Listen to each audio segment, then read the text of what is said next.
Good morning everyone, my name is Arslan and you are watching Proper Pariksha, the place where we strive for excellence in a simple and comprehensive manner. So today we'll be starting the topic of like and unlike fractions. So what is like and what are like and unlike fractions? We'll be dealing with that, and I'll let you know some examples in order to understand it in a much more better manner.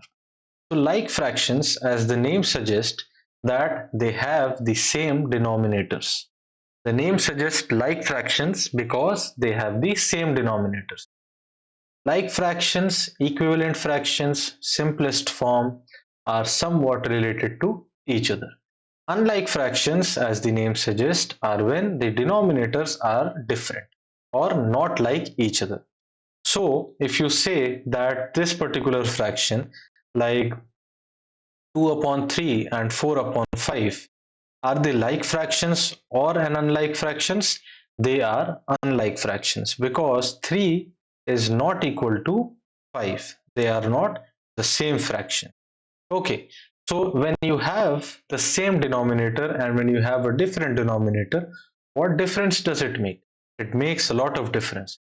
For example, you have to add 2 plus 3 plus 4 plus 10, and the denominators are 1, are 11 and 11, 11 and 11.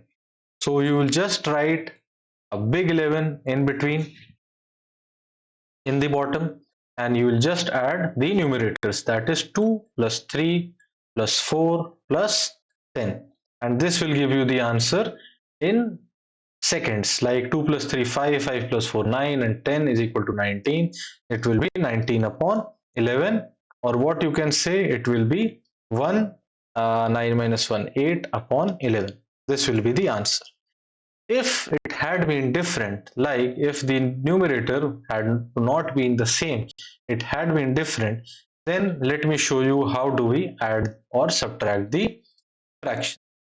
For example, I had, like, let's say the same example, 2 upon 3 plus 4 upon 5 minus 3 upon 7.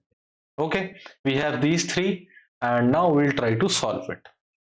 The best or the first method or the best method to do is by, or the first step to do is, you have to make the denominators equal to each other. And how will you do that? By using the concept of least common multiple. By using the concept of least common multiple, what you will do, you will just write all the three down: 3, 5, 7. You will construct a least common multiple table, and you will start it by 3, 1. We have learnt about this in our previous videos of comparing numbers, knowing numbers, etc. And I've discussed in detail how to do HCF, highest common factor, and LCM, least common multiple. Then it will be 5 and 7. So 5 will be 1 comma 1 comma 7, and then 7 will give 1 comma 1 comma 1. Therefore, 3 into 5 will give 15, and 15 into 7 will give 7 5s are 35, and 7 1s are 7 plus 3 10. This will give 105. So we'll have the denominator as 105, and we'll change the numerator accordingly. Okay, so we'll multiply the numerator corresponding to the number which the denominator has been multiplied with. So for 3 to become 105, it was multiplied by 3, 5 and 7. So 3 was multiplied by 7 5s are 35. So 2 will also be multiplied by 35. That will give us 35 into 2, 70, plus 5 in order to become 105 was multiplied by 7 3s are 21, the remaining 2. Therefore, the 4 also will be multiplied by 21.